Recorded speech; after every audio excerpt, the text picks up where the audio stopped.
الصلاة والسلام على رسول الله وعلى آله وصحبه ومن والاه. اللهم علمنا ما ينفعنا وانفعنا بما علمتنا وزدنا علما إلى علمنا ولا حول ولا قوة إلا بالله.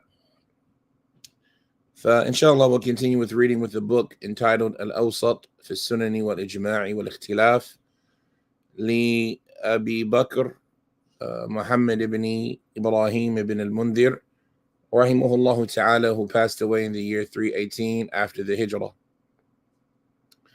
And from the husni tawfiq illahi subhanahu wa ta'ala is that we find that the chapters in some of these books are, starting to coalesce. They're starting to align in some fashion. And so we find, for example, that what we've covered in the book Al-Musannaf li Abi Bakr ibn Abi Shayba, we find ourselves in the same chapter in this book of Ibn al-Mundhir known as Al-Awsat. And that is the chapter, the author, he says, Dhikrul wudu'i min al-Qals, or min al-Qals. Chapter regarding wudu from Al-Qals. And we mentioned that Al-Qals, or Al-Qals, is that the food, they call it regurgitation in English, or a wet burp, or burp vomit, where the acid reflux, where the food,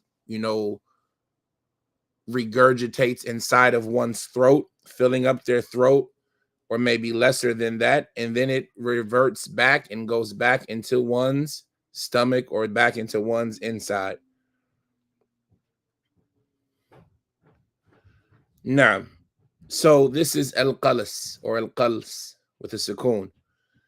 And we've covered it as far as a perspective, or as far as the perspective of the statements of the people of knowledge from the book of the Musannaf of Ibn Abi Shayba. Does it require a wudu or not? And we mentioned the athar that were mentioned by Ibn Abi Shayba in that section of his book. And so here we have a now practical application of that in the book of Ibn al-Mundhir, how he would gather, like we talked about at the end of that class, how he would gather the narrations that have been transmitted in that field and then discuss them, adding to it the point of view of the various madhahib and schools of thought. And so this chapter is the chapter regarding what the discussion around making wudu because of Al-Qals. Is there a wudu necessary because of this regurgitation? Ibn al-Mundhir rahimahullah ta'ala, he says, وَاخْتَلَفُوا فِي الْوُضُوءِ مِنَ الْقَلَسِ فَرَأَتْ طَائِفَةٌ فِيهِ الْوُضُوء فَمِمَّنْ رَأَى أَنَّ فِيهِ الْوُضُوء عَطَاء وَقَتَادَ وَالنَّخَعِ وَالشَّعْبِ وَالْحَكَمِ وَحَمَّادٍ وروي ذلك عن مجاهد والقاسم وسالم. Ibn al-Mundhir, he says that the scholars, they disagree regarding the wudu because of al-Qals, because of this regurgitation or this wet burp, if you will. And so one group views that a wudu because of it is necessary. And from those who have held this view that because of it there is a wudu that is necessary are Ata and Qatada, yani Ata ibn Abi Rabah, Qatada, yani Ibn Abi Di'ama, Qatada ibn Di'ama, as well as Al-Nakha'i, Ibrahim Al-Nakha'i, and Al-Sha'bi, as well as Al-Hakam and Hammad. All of these individuals have held that view. And from our good fortune, if you look, for example, here in the footnotes, when they're mentioning all of these people, they say, for example, refer to the statement of Ata and the Musannaf of Abdul Razak and the Musannaf of Ibn Abi Shayba. And so we're starting to develop this relationship between the books where we now see that what we're learning in one location is being fortified and reiterated in another location. And so he mentions all of these scholars who have adopted this view.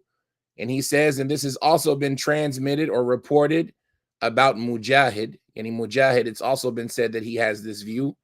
as well as Al-Qasim, Al-Qasim ibn Muhammad ibn Abi Bakr, as well as Salim, Salim ibn Abdullah ibn Umar.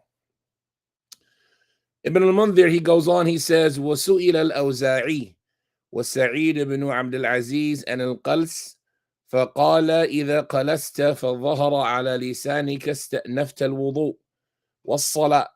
وقال إسحاق يعيد الوضوء من قليله وكثيره. He mentions some other individuals who held this view.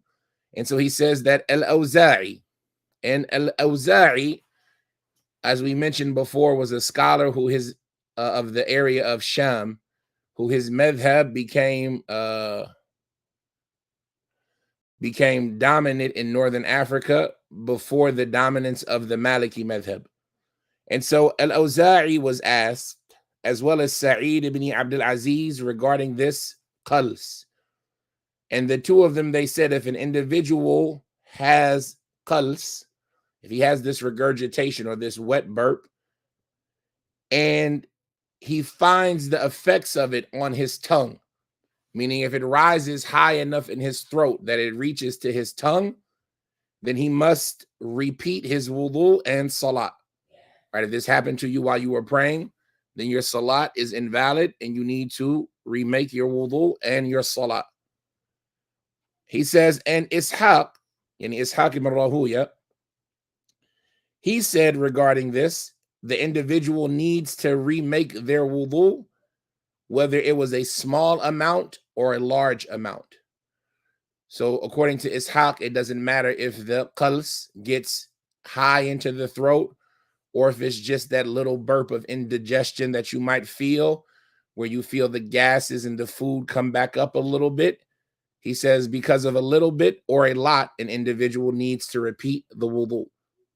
And so these are the views of those scholars who say that there is a wudu necessary, or these are the statements of the scholars who say that there is a wudu necessary for al-qals. Naam. He says, وقالت طائفة وقالت طائفة ليس في القلس وضوء وهذا قول الحسن والبصري وبه قال مالك والشافعي وأبو ثور وحكي عن الزهري وعمر بن دينار أنهما قال ليس في القلس وضوء.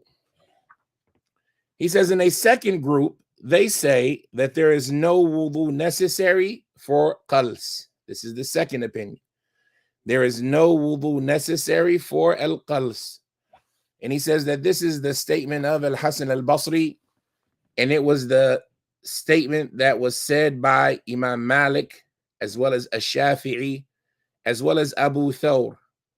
And it has also been related from Az-Zuhri, and Muhammad ibn Shihab Az-Zuhri, as well as Amr ibn Dinar, that the two of them, they said there is nothing necessary because there is no wudu necessary because of al-qals. There is no wudu necessary because of al-qals. So these are the first two opinions. Here, we're going to benefit and see a benefit because everything that we've quoted so far from the statements, most of these statements, we've saw them in the Musannaf of Ibn Abi Shayba. He had a chapter about those who say that you should, and a chapter about those who say that you didn't have to. But here there's an addition, Ibn al-Mundhir, and this is from the Fawaid and the benefits of this back and forth between the books, where we get a little bit more information and a little bit more understanding, whereas the former book that we've done, the Musannaf, was just the statements. Here, the author has attached those statements and branched them out, mentioning along with it the different views from the various madhahib. And so he says, and in this issue, وَفِيهِ قَوْلٌ ثَالِث وَهُوَ أَنْ لَا وُضُوءَ فِي قَلِيلِهِ وَإِذَا كَانَ كَثِيرًا تَوَضَّأَ. وهذا قول حماد بن أبي سليمان وقد ذكرت قول أصحاب الرأي في هذه المسألة في باب القي. He says that in this issue, there is a third statement, and it is that there is no wudu if it was a small amount. While if it were a large amount, the individual must perform wudu. And this is the statement of Hamad ibn Abi Sulaiman. Hamad ibn Abi Sulaiman. And Hamad ibn Abi Sulaiman, and he was a scholar of Kufa from the teachers of Abi Hanifa, from those who Abu Hanifa rahimahullah ta'ala learned his fiqh from. And if you remember, this is what we talked about in the Musannaf. So here he's mentioning a third view, that there's a difference between a small amount and a large amount. So their first opinion, yes, absolutely. And then he mentioned some of those who say yes for a large amount and no for a small amount. And that was, in the first opinion, the statement of Ishaq. And then he mentions the second opinion where it's no, absolutely. And then here he mentions it as a separate opinion, which is the position of Hamad ibn Abi Sulaiman, that yes for a lot, no for a little. And so we see that the author, he could have maybe done a little bit of organization more in these three categories or these three opinions or views by putting those that were similar next to each other. So he could have included Ishaq ibn Rahuya in this third view. But he says, we've already mentioned the statement of the people of Ar-Ra'i, right? The Ahnaf, we've already mentioned their statement in this topic in the chapter related to vomit, right? We've covered last week from this book the chapter related to vomit and the different views that the Ahnaf had regarding this topic. Naam. Ibn al-Mundhir, he goes on, he says, وَاخْتُلِفَ فِيهِ أَنْ أَحْمَدِ بْنِ حَنْبَلٍ فحكى إسحاق بن منصور عنه أنه قال في القلس إذا كان قليلا فلا وضوء عليه وإذا كثر حتى يكون مثل القيء فنعم. وحكى أبو داود عنه أنه قال في القلس مثل ما خرج من السبيلين. He says, and as far as Ahmed ibn Hanbal, then there are different views related from him in this issue. So Ishaq ibn Mansur has related from him. Ishaq ibn Mansur has a book known as Masail. It's a book in which he compiled the questions that he asked Imam Ahmed and Imam Ishaq ibn Rahuya. And so this book, Masail, Ishaq ibn Mansur, he says in it about Imam Ahmed that Imam Ahmed said regarding Al-Qals, if it was a small amount, then there's no wudu necessary for it.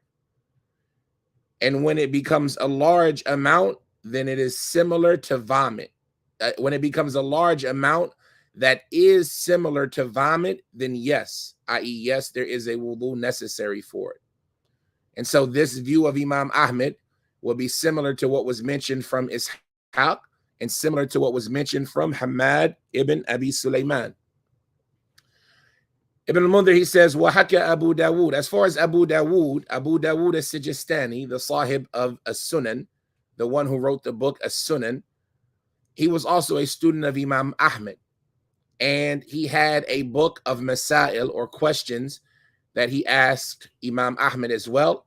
And in his book of questions that he posed to Imam Ahmed, he says about Imam Ahmed that Imam Ahmed said regarding Al-Qals, that it is similar to what exits out of the two private parts, i.e., Al-Qals has the same ruling as defecation or urine. So it does not matter if it's a little bit or a lot. There is a purification because of it. And I'm sorry, I made a slip of the tongue. This is the statement of Ishaq. Ishaq said, yu'id al-wudu min qalilihi wa kathirihi. And so this second view of Imam Ahmed is the one that is similar to the statement of Ishaq, while the first view of Imam Ahmed is the one that is similar to Hamad ibn Abi Sulaiman. Now, so to recap, for the sake of clarity, up until now we've mentioned three views. The first of them is absolute, that you have to make wudu because of Al-Qals, a little bit or a lot. And this is a view that is attributed to a large number of tabi'een and atba' tabi'een, and from the imams of the various madhahib, people like An-Nakha'i and Al-Awsat and other than them. And then there is the second view, that there is no wudu necessary at all for Al-Qals. And this is the view of Malik and Athawri and Abu Thawr and other than them. And from the Tabi'een, people like Az-Zuhri and Amr ibn Dinar. And then there is a third view, which is one that differentiates between a large amount of qals versus a minor amount. And this is the view of Hamad ibn Abi Sulaiman. Naam. And as far as Imam Ahmed, then he has two statements transmitted from him in this topic. The first of them matching the view of Hamad ibn Abi Sulaiman, the third view, that if it's a little bit, then no, but if it's a lot, then yes. And his second view, matching the statement of Ishaq ibn Rahuya, that if it's a little bit or a lot, it does not matter. It is similar in its ruling to what exits out of the two private parts. Naam, Abu Bakr ibn al-Mundhir rahimahullah ta'ala, he says, وروينا من حديث حجاج بن أرطاء عن عطاء والنخعي أنهما قالا في القلس إذا ازدرده فلا يتوضأ وإن لفظه يتوضأ. وعن الحسن البصري أنه كان لا يرى في القلس الحبة ونحو ذلك وضوءا. He mentions something here which can be considered a different view of what to do regarding Al-Qals. Is it necessary or not? So we have no, absolutely, yes, absolutely, no if it's a little bit, yes if it's a lot. Here he says, and we've reported from the hadith of Hajjaj ibn Arta on the authority of Ata and An-Nakha'i that the two of them, they both said regarding Al-Qals, if he swallows it, either zdaradahu, right? If he swallows it back down, then there is no wudu necessary for it. While if he spits it out, then he should make wudu because of it. So here the difference isn't regarding the amount, whether it be a little bit or a lot, which in itself could be something that's difficult to pinpoint, but whether he swallows it back down and thus it never leaves its place of origin and never exits the body, or if he spits it out and thus it exits the body and would be considered like urine or defecation when it leaves the body. And so this is the statement, or a statement that was attributed to Ata as well as An-Nakha'i, both of whom also had statements supportive of the first view. So this is some detail for them. He says, and on the other side, Al-Hasan al-Basri, he said that he used to not see having qals of a seed, right? If a person regurgitated a small seed or something like that, where he swallowed, he ate, and then and the seed came out, like a seed, a piece of food, a small morsel, he did not consider there being any wudu necessary for that. And even though we said that it's been reported that Hasan al-Basri was from the view that there was no wudu necessary at all, this could now give us the view that maybe Hasan al-Basri might have been of the view that if it was a small amount, there's no wudu necessary at all. Why is all of this important? In this issue, it might not be that important. Why? Because in this issue, as we'll see shortly, there's no evidence. And so perhaps the bara'atul dhimma or al-bara'atul asliya, the freedom of from responsibility that is inherent in religious rulings, is the strongest evidence in this topic. That i.e. there's no wudu necessary until there's a proof that wudu is necessary. And as we know, worship is haram until there's an evidence that makes it establishable. And wudu is an act of worship. And so it is haram to state that wudu is necessary for something until there's a proof to do such. That being the case, why is it important to understand the magnitude or the multitude of these statements, should I say? And that is because these multitude of statements, it's necessary to formulate a sound and cohesive and comprehensive picture of the statements of the scholars, right? When we mention these statements, Hassan al-Basri said this and Al-Qals said that, a lot of times it's not something that is guaranteed that they said it in that fashion that we are asserting.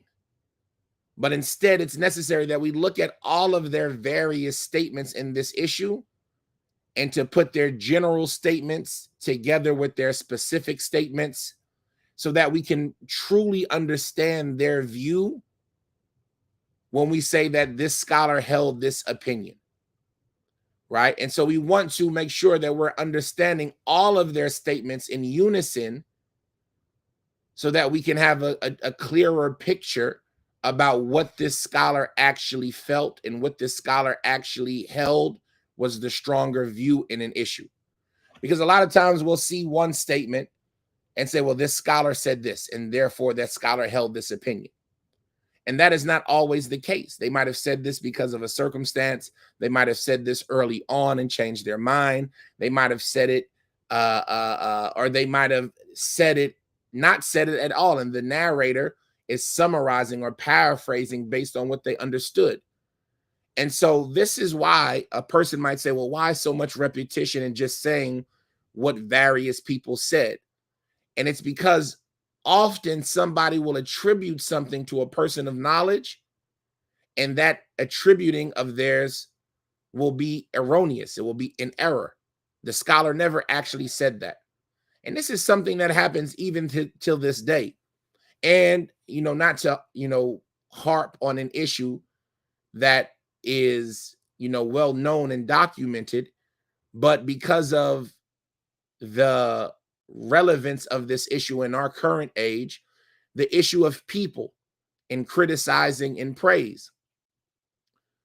A lot of times a person hears a statement and doesn't understand it, or they hear a statement in one place and they don't put it together with the other statements. So they take a general statement and they don't apply the specific statement.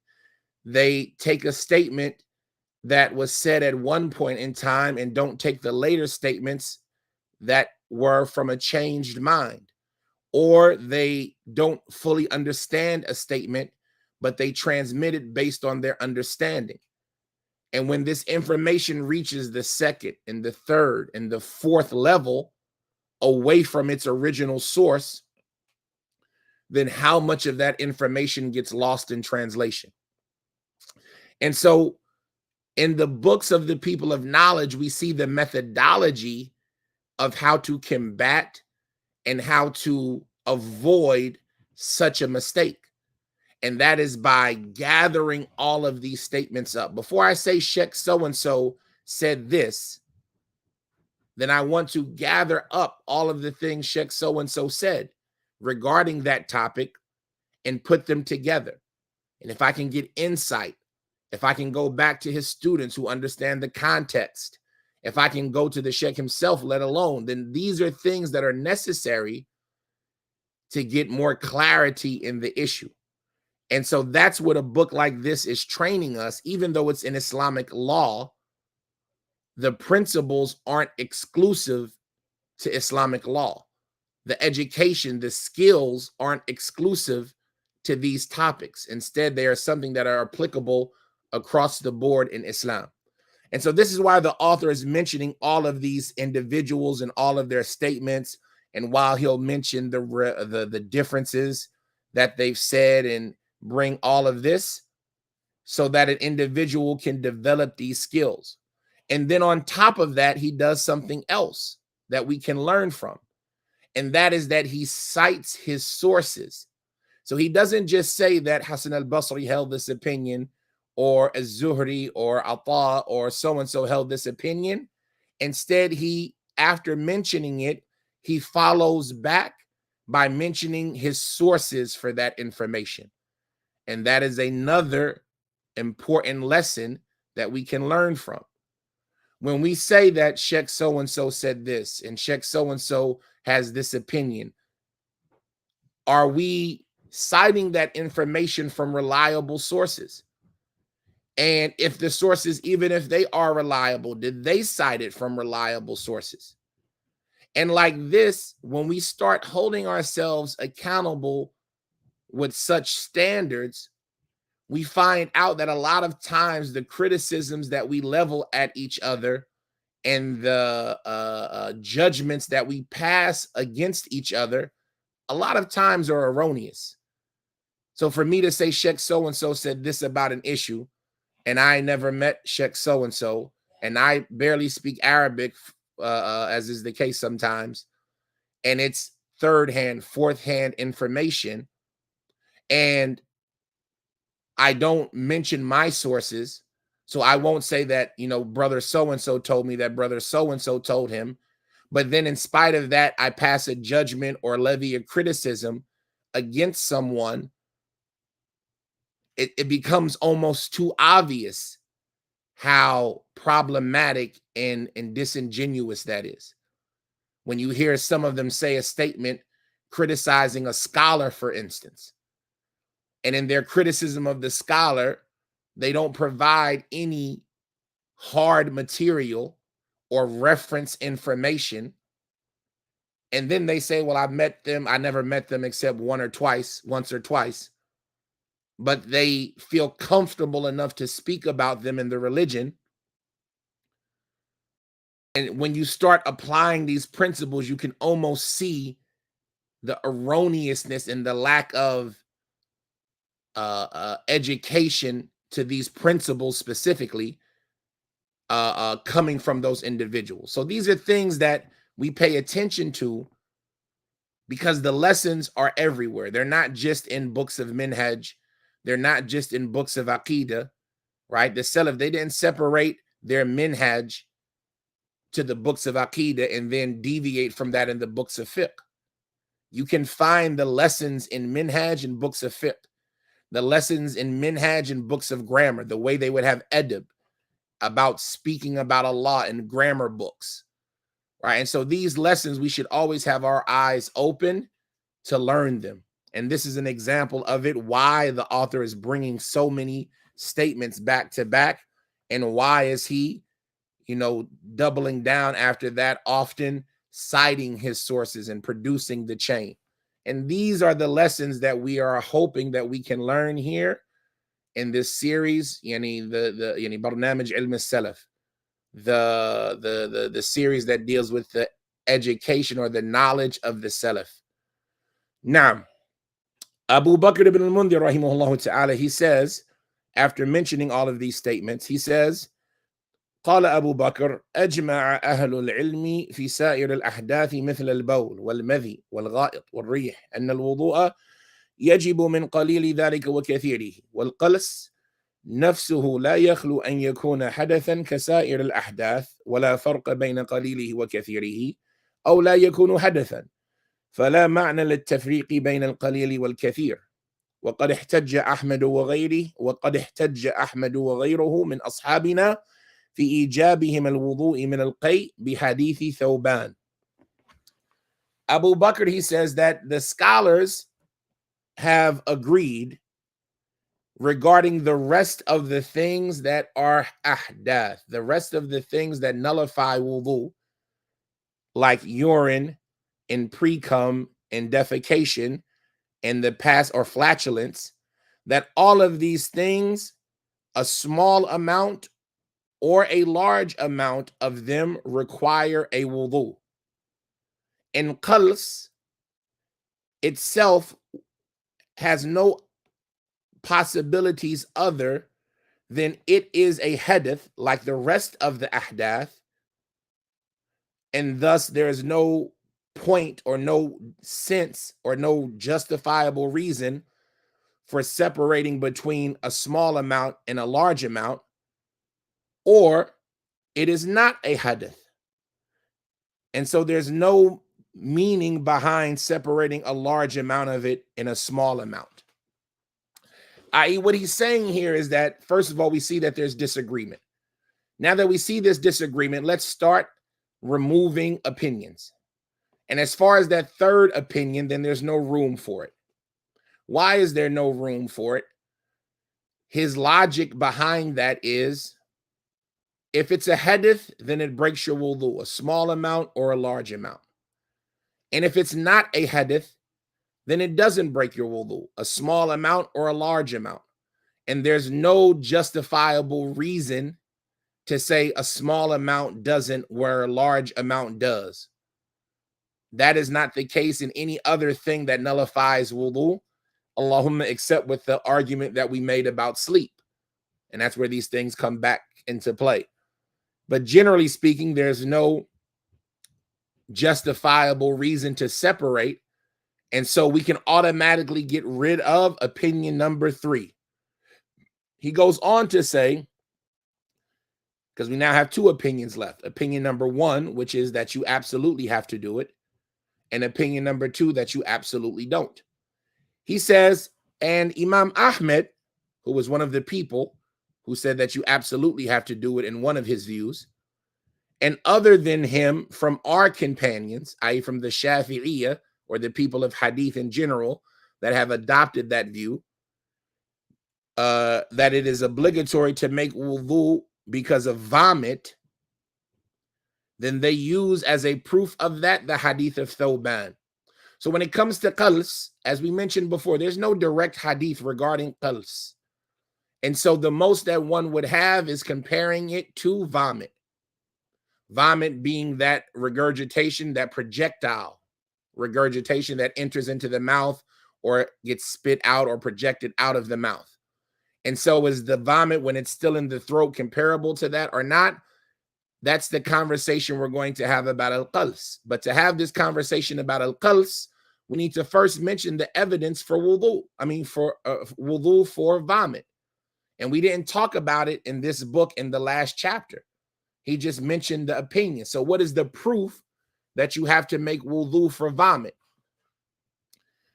He says they use as a proof for the obligation of making wudu because of vomit the hadith of Thawban. What is that hadith? He says, حدثنا إبراهيم بن مرزوق قال حدثنا عبد الصمد بن عبد الوارث قال حدثنا أبي أن حسين المعلم أن يحيى بن أبي كثير أن عبد الرحمن بن عمرو العوزائي عن يعيش بن الوليد عن أبيه عن معدان بن طلحة عن أبي الدرداء أن النبي صلى الله عليه وسلم قاء فأفطر قال فلقيت ثوبان في مسجد دمشق, the various different ways, فذكرت ذلك له فقال أنا صببت له وضوءا. This is the hadith. This is what they use as a proof. Abu Bakr, he says that Ibrahim ibn Marzuq, he narrated to us. He said that Abdul Samad ibn Abdul Warith narrated to us on the authority. He said that my father narrated to us on the authority of Hussein al-Muallim, on the authority of Yahya ibn Abi Kathir, on the authority of Abdul Rahman al-Awza'i. Abdul Rahman al-Awza'i. Naam. Abdul Rahman ibn Amr al-Awza'i, on the authority of Ya'ish ibn al-Walid, on the authority of his father, on the authority of Mi'dan ibn Talha, on the authority of Abu Darda, radiyallahu ta'ala anhu. He said that the Prophet sallallahu alaihi wasallam vomited and broke his fast. The narrator in this hadith, Mi'dan ibn Talha, he said, I met Thawban, radiyallahu ta'ala an, another Sahabi, in the masjid of Damascus. And I mentioned this to him, to which he said, I am the one who poured the wudu water for him, i.e. for the Prophet sallallahu alaihi wasallam. When this happened, I was the one who poured the wudu water for him. And so this is the proof. Take a second and think about that, right? From the things that an individual starts to do as he develops the skills of how to analyze a proof. This is their proof that you have to make wudu when you throw up. The Prophet ﷺ threw up and he broke his fast, right? So does that prove vomit breaks your fast or not, right? The Prophet threw up and broke his fast. Is that causation or is that correlation or causation, right? Did he just happen to do both things, or did he do one thing because of the other? There's an argument to be made. And then when Mi'dan ibn Talha saw and met Thawban and narrated this story to him that he heard from Abu Darda, Thawban, he said, I am the one who poured wudu for him.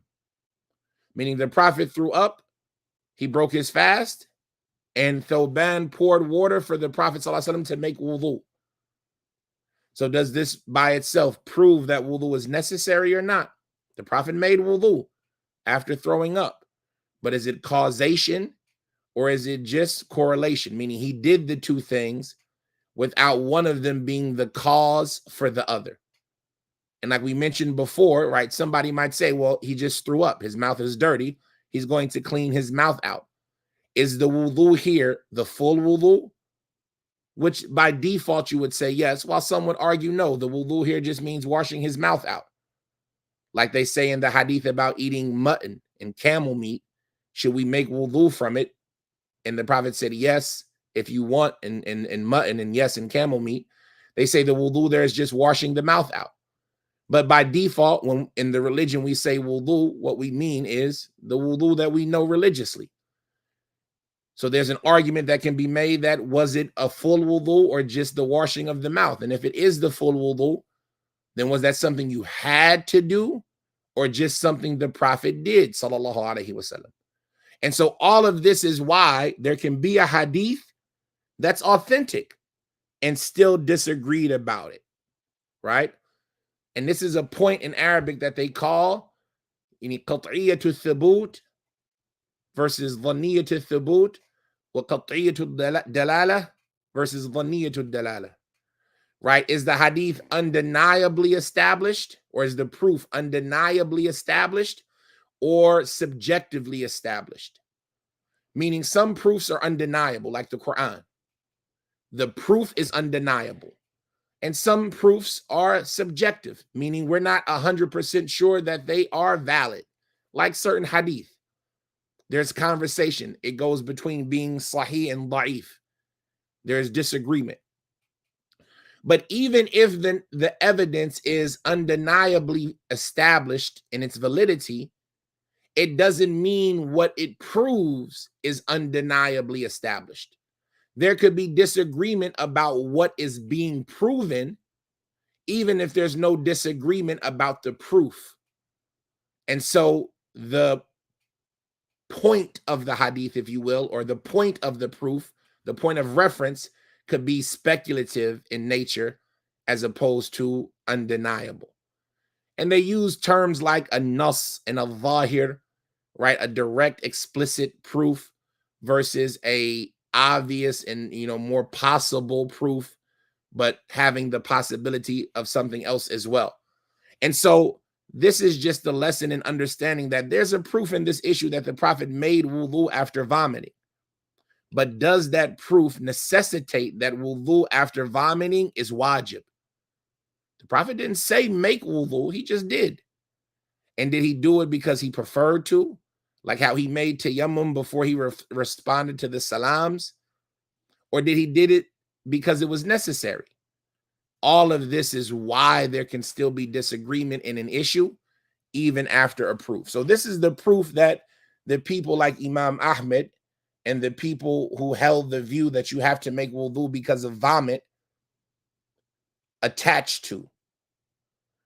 And this would be called the asl, the fundamental point upon which they build their analogy or their comparison of the wudu that is necessary because of Qals, right? Because there's nothing directly about Qals, but if that's the case, then we look at vomit and we compare. I hope the picture is becoming clearer. In closing, Abu Bakr, he's going to mention his take on all of this topic. And so he says, قال أبو بكر وليس يخلو هذا الحديث من أحد أمرين إما أن يكون ثابتا فإن كان ثابتا فليس فيه دليل على وجوب الوضوء منه لأن في الحديث أنه توضأ ولم يذكر أنه أمر بالوضوء منه كما أمر بالوضوء من سائر الأحداث وإن كان غير ثابت وإن كان غير ثابت فهو أبعد من أن يجب به فرض. وكان أحمد يثبت الحديث. وقال غير واحد من أصحابنا إن ثبت اشتهار إن ثبت اشتهار يعيش وأبيه بالعدالة جاز الاحتجاج بحديثهما. قال ولم يثبت ذلك عندنا بعد واستحب هذا القائل الوضوء منه.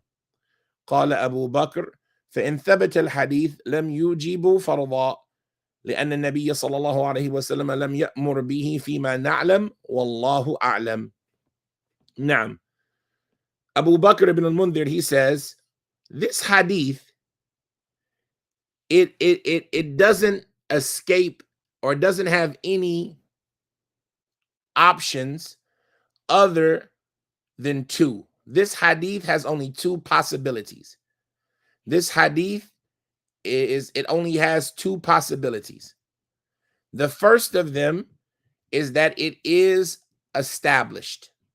It is authentic. It is established. It's something that we can say that is a valid proof. And if it is established, then even with that, then there is no evidence in it for the obligation of making wudu because of vomit.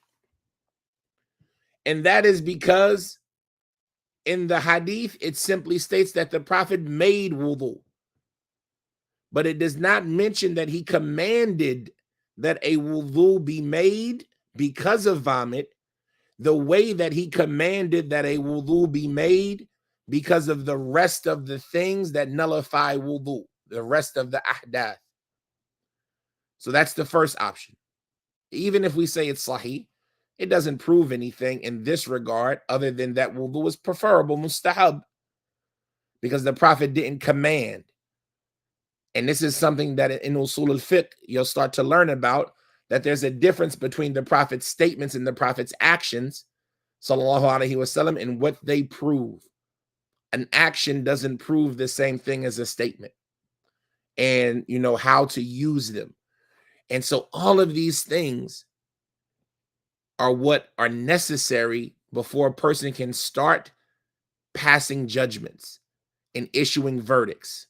Right? It's not enough to memorize a hadith and understand that a scholar told you that this is the proof for this topic and then you're ready to go. Right? Do you understand how he used the proof?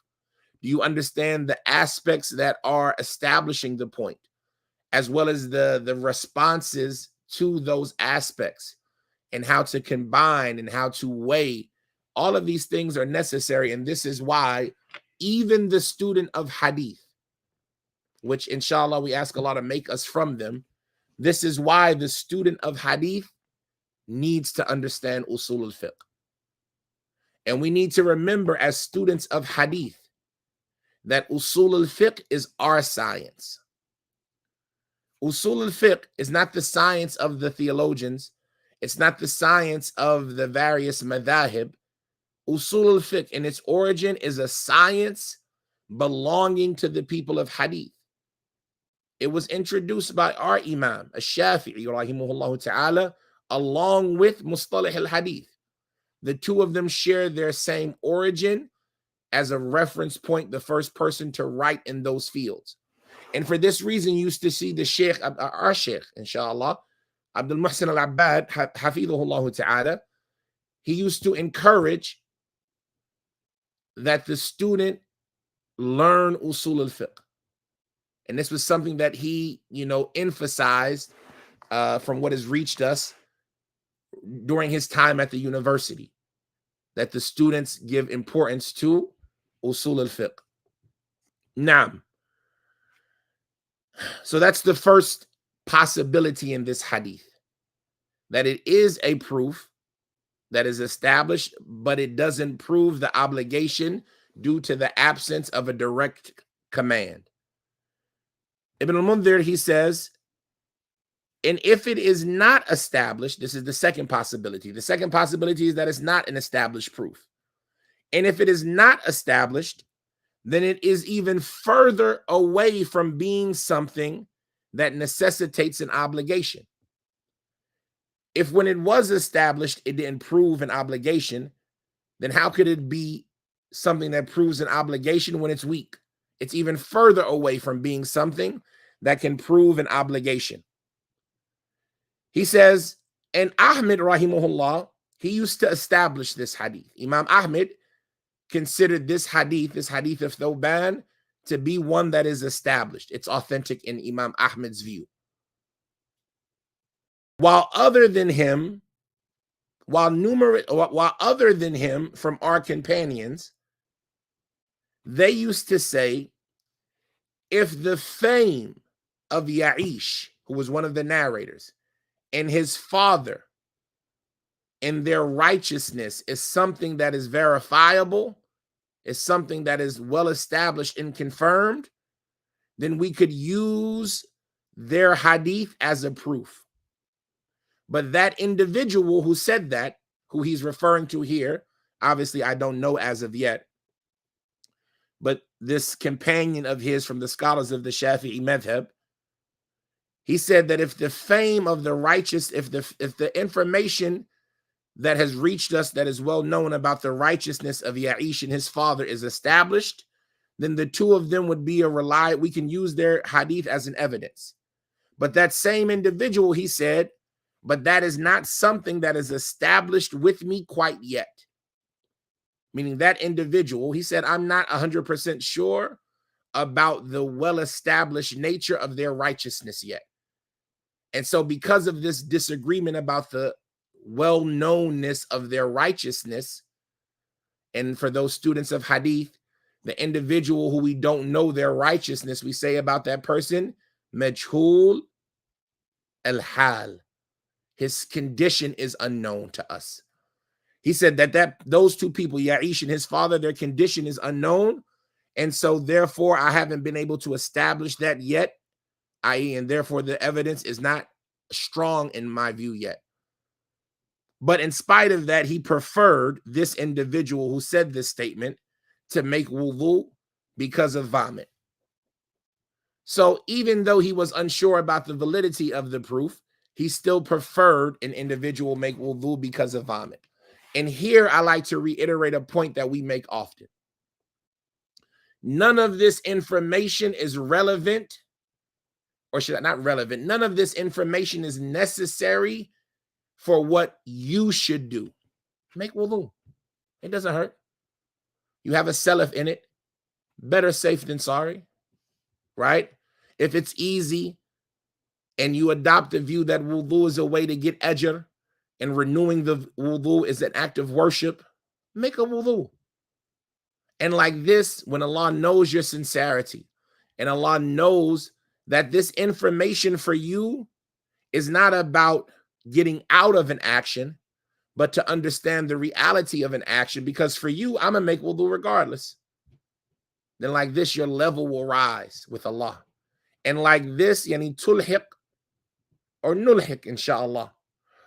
Like this will reach levels of obedience and status reflective of what was reached by the Sahaba and the Tabi'een and the Atba' Tabi'een. The issue wasn't, well, now I know the answers and I can tell other people. The issue was, well, what am I going to do? And so for you, the solution is always ikhlas. The solution is always sincerity, right? Because it doesn't hurt you to make a wudu or not. And this information is scholastical to the extent of you knowing how to be cautious regarding what you demand from others, how to assist others when they are confused and ignorant. If they fall into a situation, you now have the background information to respond to them. But this information is never meant for you, because for you, you say, man, look at how many salaf made wudu because of Al-Qals. I can make wudu too. And it doesn't hurt.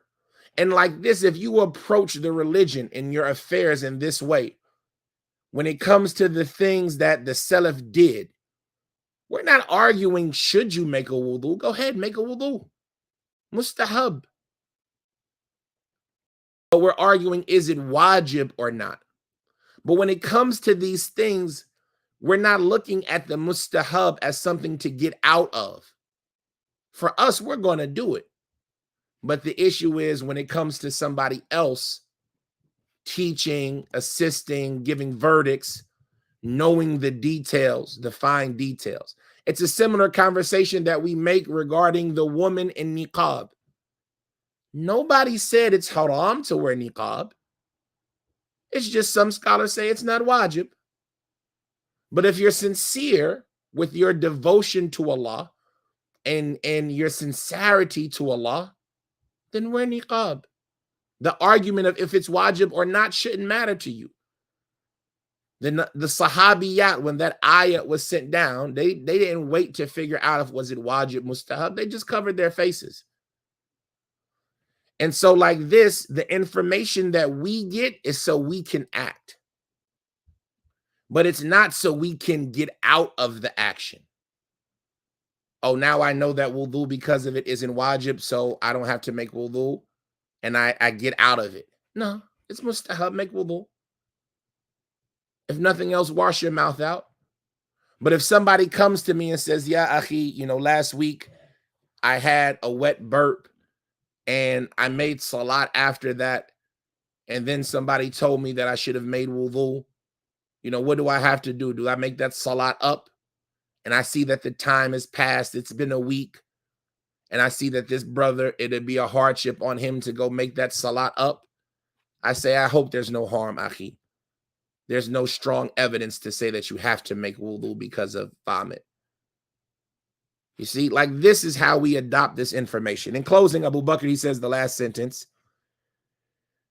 فَإِنْ ثَبَتَ الْحَدِيث لَمْ يُوجِبُ الْوُضُوء. So if the hadith is established, then it doesn't necessitate any obligation. Because the Prophet ﷺ, he did not command, i.e. that a wudu be made because of vomit, as far as we know. And Allah knows best. And so that is the end of the conversation regarding wudu because of Al-Qals, or that regurgitation or a wet burp, and its relationship with the conversation of projectile vomit or vomit itself. Is there a wudu because of that or not? And the next chapter, right, from our good portion, is that we're going to see, if we remember in the Musannaf of Ibn Abi Shayba, he mentioned before the chapter of vomit, the chapter about one who has worms that exit his anus. And so here, Ibn al-Mundhir is going to have a similar chapter, a chapter about worms that exit the anus of an individual. And so here we see that how the scholars, their organization in their chapters and their arrangement starts to flow. And, for a period of time, there'll be some synergy or synchronicity between these two different books. So don't let it confuse you, and understand the different applications of each book. هذا وصلى الله وسلم وبارك على عبده ورسوله نبينا محمد وعلى آله وصحبه وسلم وسبحانك اللهم وبحمدك أشهد أن لا إله إلا أنت أستغفرك وأتوب إليك. نعم. So how do the person know that the scholars has changed their minds from the ruling when it may not be known that he changed? This is what we do, not us as scholars, but as students and scholars alike. This is what we do. We go and we gather that information. And we gather the information and we look at the dates, the birth date, the death dates. We look for all of the various versions of a story, all of the people who said it. Maybe there's an extra detail, and we try to complete the picture. And when we see these conflicting statements or adjusted statements, we look at the quality of the person who told us the statement, right? Maybe one of the students was stronger than the other, so I'll take the stronger student's version over the weaker students.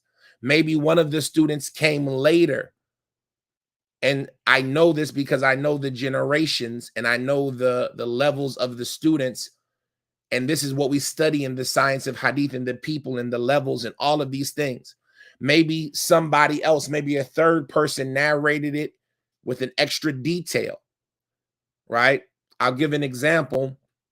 the first hadith in the Muwatta, where Umar ibn Abdul Aziz, he delayed the salat one day, and Urwa ibn Zubair entered in on him and asked him, what are you doing? And he informed him that Mughira ibn Shu'bah delayed the salat one day while he was in Kufa. And Abu Mas'ud al-Ansari entered onto him and told him the hadith of Jibril leading the Prophet in salat. The point is that I can know the timeline of this by knowing the background information. And I know that this story with Umar ibn Abdul Aziz happened when he was the judge, or he was the wali, the guardian, the governor of Medina. And this was in the 80s. And I know that this story with Mughira, it happened when he was in Kufa, when he was the judge in Kufa. And this would have been in the early 20s. You see what I'm saying? And so this information is helping me now develop a timetable. And that information about the timetable assists me in understanding the circumstances around it and things that are said that will allow me to make other statements. You see what I'm saying? And so that's how you can know if a scholar changed his opinion, or if the information was not accurately transmitted by one of the students, or if it was transmitted with an extra detail in a different version. Nah, assalamu alaikum. I definitely agree with you that they just make statements about the scholars without any evidence in adab. All of us, we ask Allah to rectify all of us. The goal, and I used to say this to a brother of ours, may Allah preserve him. The goal isn't to criticize our brothers or our sisters who might have a deficiency in one or two aspects, because we know good and well about them that their desire is for people to be on the sunnah. And instead, our objective should be to be the bridges that bring us back together the way we once were. And that we should be the change that we want to see in the people. Right? Let's not sit and, constantly say, well, they do this and these brothers always doing that and those brothers always doing this. Right? These are brothers on both sides. They want good for the people. Who amongst us doesn't want the people to be Salafi? Who amongst us doesn't want the people to be on Kitab wa Sunnah, upon the minhaj of the Salaf? It's just that sometimes our actions can miss the spot, and that should be expected. Most of us haven't spent 20, 30, 40 years in scholarship, right? Some of us have now, alhamdulillah, reached where we were getting in our 20s and our 30s in Islam, right? I accepted Islam in 96. I started practicing. No, I accepted Islam in 93. I accepted Islam in 96. I accepted in 96. And I started practicing maybe in 98, 99, like actually starting to practice and learn my religion. And I was fortunate enough to go to the university for the first time in 2001, 9/11. And so now I'm 20 something years in Islam. So I'm still a young person, right? Comparatively. So it shouldn't be surprising that I make a mistake. It shouldn't be unheard of that I do something wrong. And this is what often happens when we're young. We get amazed by ourselves. We learn Arabic, where, we develop this new desire, and we still have that youthfulness with us. And so it leads us to make mistakes. So that shouldn't be surprising. But instead, what we have to be now as more elder individuals are those who kind of look out for the youth nowadays and recognize our mistakes and try to be the bridges and those who fill the gaps. And that's not something you can learn outside of scholarship. You don't learn how to handle those environments, being away from the people of knowledge. And that's something that a lot of us haven't been fortunate enough to actually spend time around them. Not just in the dars, in their homes, in their comings, in their goings, right? Actually seeing how they respond to these things And that is what we should do. So we don't want to just say, you know, what the brothers do and what they don't do, but instead we want to work on ourselves, work with our brothers, and be the change that we want to see in people. I mean, may Allah bless us all. Can you make, I'm assuming wudu again, even if you're still in wudu? This is an issue that we covered before, and there are various opinions in this issue regarding renewing the wudu or not. The popular opinion is that yes, with some details about when can it be made again. And then some scholars, they say, no, there's no clear preference to renewing a wudu that you already have. Or should I say it ajar for the making of wudu if you are already in wudu? I don't understand the ajar part. أحبك الذي أحببتنا له وأحببتنا فيه. نسأل الله أن يزيدنا علما وعملا وأن يغفر لنا ويرحمنا. اللهم لا تؤاخذنا بما يقولون واغفر لنا لما لا يعلمون واجعلنا أفضل مما يظنون. السلام عليكم ورحمة الله وبركاته.